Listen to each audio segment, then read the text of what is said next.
In all reality, you're just going to have to live with the consequences of the decisions that you make today. All right, it's easy to say that you don't need to do this today, but tomorrow, when you wish that you had, it's going to be too late. Hello YouTubers, Alaska Prepper here. Ladies and gentlemen, you know how for like the past 20 plus years, the generation that has grown up in the last 20 years or so has grown up in a country that has always been in a state of war. It's just recently that we exited Afghanistan and we haven't been at a state of war. So pretty much any young adult or child who is less than 20 years old has always known what it's like for a country to be in a time of war.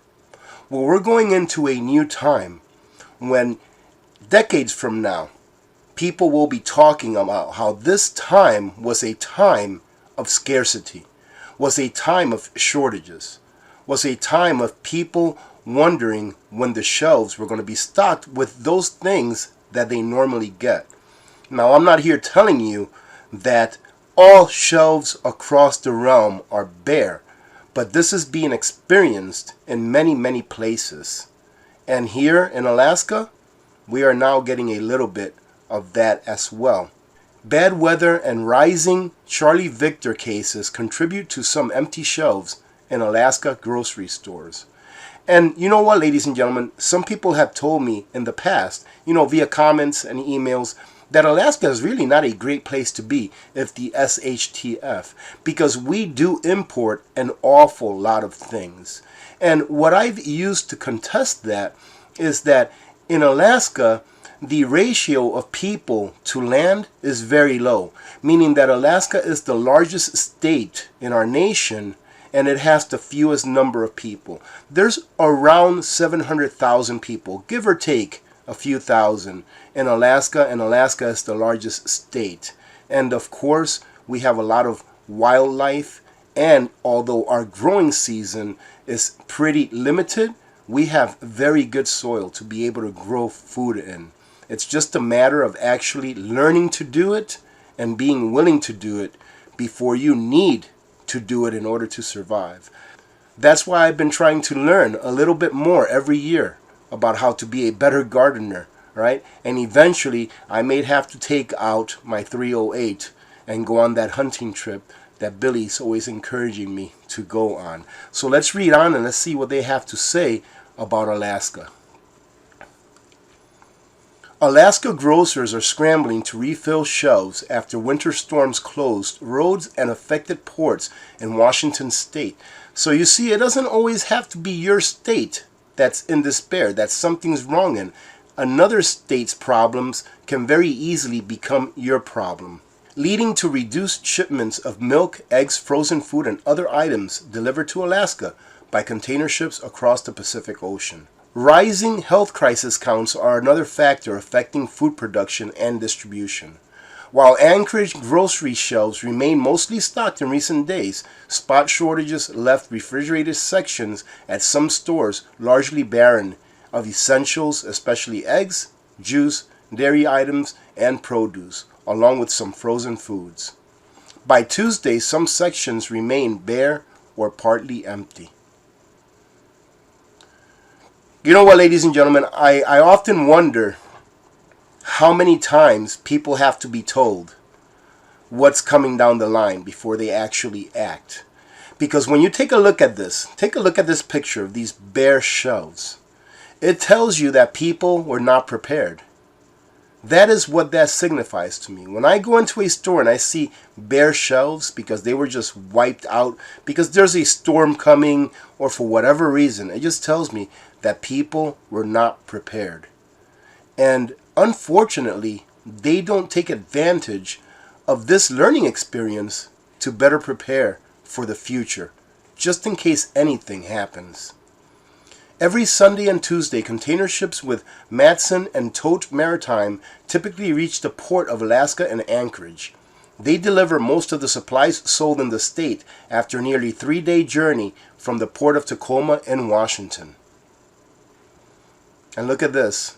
I mean, it's not completely empty, but you can tell that people were stocking up. Not only were they stocking up, but they're not being refilled as well. The Fred Meyer store in Midtown Anchorage has signs taped to its cooler doors. Severe weather has caused shipping issues. These items are temporarily out of stock. This is amazing, shopper Ann Courtney said at the store on Tuesday after she was unable to find the yogurt she wanted. I don't think I've ever seen it quite this empty. For some reason, it makes me feel like they are walking with their eyes wide shut. They're seeing what's going on, but they're not taking heed to the warning that's right in front of them. Carr's Safeway grocery stores have also been short or devoid of a variety of basic items, including milk, frozen foods, and some meats. Sarah Osborne, a spokeswoman with Carr's Safeway, attributed the problem primarily to the recent multi-day road closures at mountain passes in the state of Washington, after storms glazed roads with snow, rain, and ice that delayed truck shipments to ports. Major routes were reopening Sunday and Monday, according to some news reports. The closure of mountain passes in Washington prevented product loads into our distribution center in Auburn, Washington, Osborne said in an email. However, since their opening, we have seen a big increase in the number of loads arriving at the distribution center this week, which will greatly help us recover in Alaska. Well, ladies and gentlemen, remember what's going to happen here in the next week or so, where most of the product that we exchange, all right, that we trade with Canada, is probably going to stop being transported across borders because of the trucker shortage that is going to ensue due to the mandates that are being passed by both the U.S. and Canadian governments. So if that's not enough for you to stock up and make sure that you have all those things that you need now while you can still get them, then ladies and gentlemen, in all reality, you're just going to have to live with the consequences of the decisions that you make today. All right, it's easy to say that you don't need to do this today, but tomorrow, when you wish that you had, it's going to be too late. They continue to say that a ship that arrived in Anchorage on Tuesday and another on Sunday will help cars catch up. The store's shelves should be in much better shape after Sunday's shipment, she said. The shortages are also extending to rural grocery stores. The storms have also made it hard to keep Alaska Commercial's 33 stores around Alaska stocked with perishables such as produce, meat, and dairy items, said Walter Pickett, a general manager at that store. The warehouse in Centralia, Washington, where Alaska Commercial stores items closed last week because of flooding from the storms.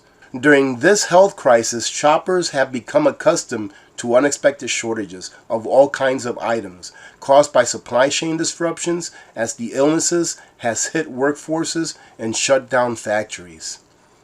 But lately, grocery stores across the nation are facing another round of growing supply pinches, thanks to part and rising of this new variant, according to the national news accounts. I'm not going to put on my tinfoil hat on, but you already know. Right? And if you don't know this, then you really need to know this, that a government is there for itself. And one of the ways that a government can absolutely control its people is through food. So ladies and gentlemen, use these instances. Use these instances of natural occurrences. We couldn't get some food items here in Alaska because of the barges being iced off, because of the roads being snowed in, or whatever. We couldn't get those things because of these natural occurrences. But make sure that you understand that anything can happen and that you ought to be prepared today for whatever may come tomorrow. Point being, ladies and gentlemen, simple. Same message that I've been putting out for years. Same message that other prepper channels have been putting out for years. You will continue to hear it. Hopefully you will act on it. And if you do not, ladies and gentlemen, I'll tell you what. I think that one day you will regret not acting on being prepared. All right, ladies and gentlemen, being prepared is just a matter of having a stock of those things that you normally use anyways, just in case you can't find them in the future. All right. So having said that, I hope you have a great day. Remember to be good to each other. When good people do good things happen. Remember to reach one, teach one, and repeat. If we all did this, the world would be a better place, and you know that it will be a better place. Many blessings to all of you and your families. I'm Alaska Prepper. I'm out. Nutrient Survival now offers what is called a pantry bag.